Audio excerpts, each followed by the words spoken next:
Olá pessoal, sou o Thiago Francisco, eu sou higienista ocupacional, sou engenheiro de segurança do trabalho e eu ensino sobre higiene ocupacional no meu grupo no Telegram. Se você quiser participar dele é só você clicar na descrição do vídeo que aparece logo aqui abaixo.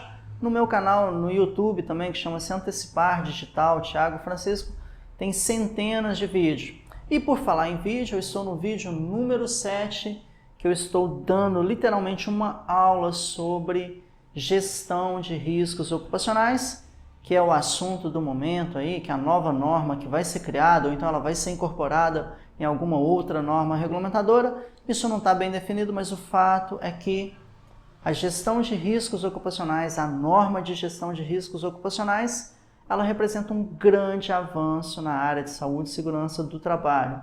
E se eu pudesse resumir para você esses 28 vídeos, ou então o meu curso que vai ser lançado de gerenciamento e gestão de higiene ocupacional, eu resumiria tudo isso que a gente está falando em duas coisas, que é o inventário de riscos e o plano de ação.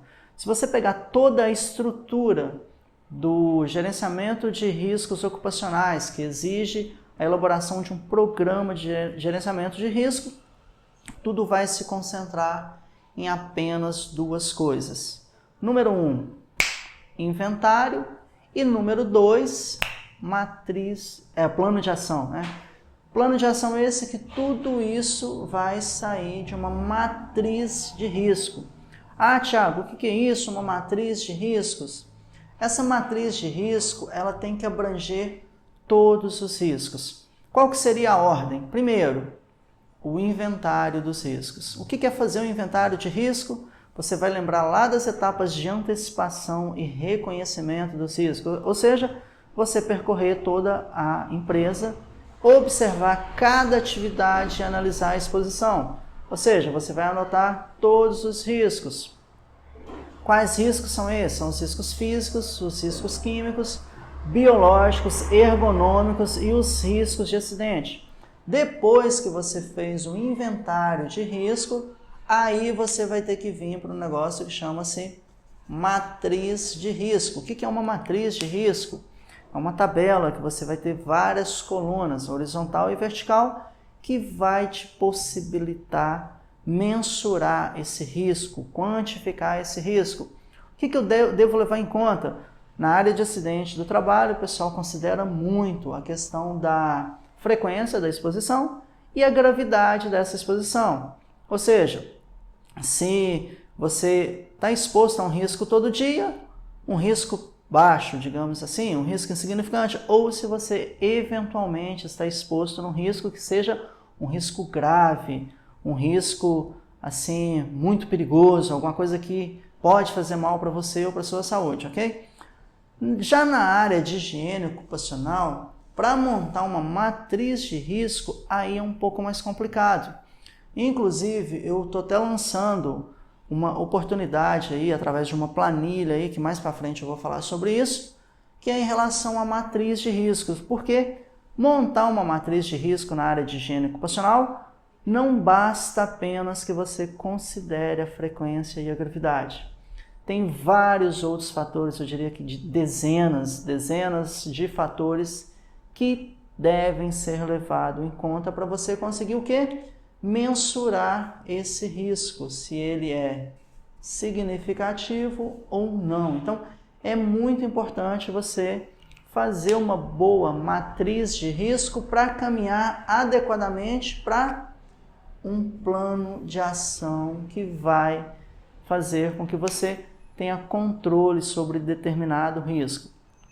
Em resumo, o que eu poderia resumir o gerenciamento de riscos ocupacionais? Inventário de risco e plano de ação. Porém, entre o inventário de risco e o plano de ação, existem centenas de ações que precisam ser feitas para você conseguir mensurar esse risco.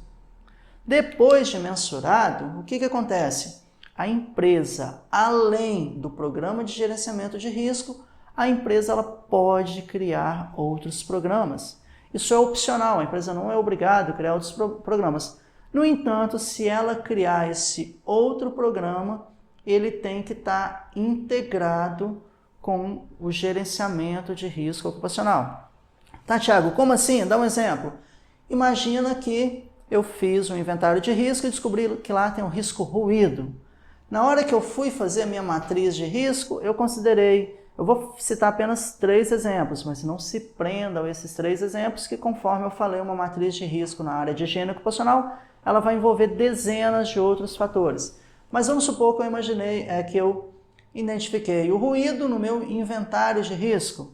Quando eu fui fazer a minha matriz de risco, eu descobri que além de ruído, tinha uma substância que é ototóxica, uma substância química que causa perda auditiva no trabalhador. E que o trabalhador estava exposto de maneira simultânea ao ruído e a essa substância tóxica. Ou seja, eu vou ter um risco que eu vou chamar de inaceitável. Tiago, como assim inaceitável? Eu não posso ter essa condição na minha empresa. Eu tenho que resolver esse problema porque na minha matriz de risco esse deu um número muito alto que, de acordo com a minha tabela de parâmetro de classificação, ele virou o termo inaceitável.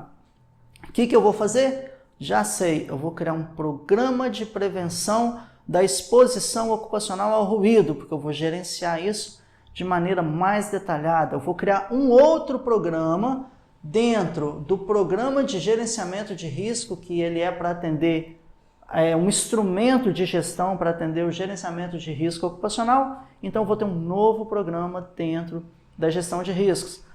Tá, tudo bem, Thiago, mas como que eu vou saber se eu vou ter esse programa ou não? Aí, com base na conclusão da sua matriz de risco, uma das saídas do plano de ação vai ser os objetivos e metas e programas. Ou seja, para aquilo que é inaceitável, talvez eu possa usar o termo também altamente significativo, eu vou ter objetivos e metas. O que é isso? Um objetivo, quero reduzir 20% dos usuários de proteção auditiva. Quero fazer isso até quando? Até dezembro de 2020, dezembro de 2021, tem as metas. E para isso o que eu vou fazer? Um programa com várias ações, de modo que eu atinja os meus objetivos e as minhas metas. Ok? Do ponto de vista prático, a gestão de risco ocupacional ela diminuiu a burocracia. Diminuiu a burocracia para o empregador, porque para o profissional de saúde e segurança do trabalho, não que ele vai ser burocrático. Na hora que a gente falar de higiene ocupacional, na hora que a gente falar de ergonomia dentro de uma matriz de risco, volta a falar, os parâmetros de análise podem ser de dezenas a centenas para você mensurar de maneira adequada. Thiago, a minha matriz de risco, ela não tem esse tanto de coisa que você está falando. Ela só tem 3 ou 4 parâmetros. Tudo bem, você vai conseguir mensurar também. Mas, quando parte para a área de higiene ocupacional, de ergonomia, que você pode considerar muitos outros parâmetros, você pode mensurar isso de maneira muito mais confiável.